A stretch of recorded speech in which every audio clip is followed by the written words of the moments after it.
Well, Lent is finally over with, and now we're at Easter time.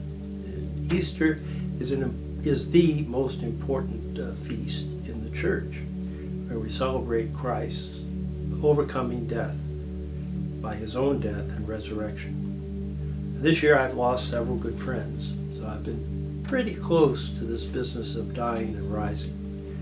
And it's important to see that God loved us enough that he became human, and then he demonstrated that death is not anything for us to be concerned about. It is simply a change in our way of life. We have to become people of the resurrection.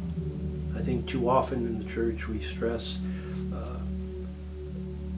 penance and self-denial, and all those things I think are very important. Except that that's not the whole story. We have to be people who can smile in church, who can be happy, who can be free of fear of death and worry about things that are happening around us. We can be people who are already resurrected. And part of attracting people to the church is to not wave fingers at them and constantly pointing out what's wrong and constantly pointing out what's wrong to ourselves in ourselves, but rather to rely on the fact that God loved us enough to rise from the dead and to promise that we will do that too. That should free us to be joyful Christians, and that when people look at us, they're attracted to be members of our community.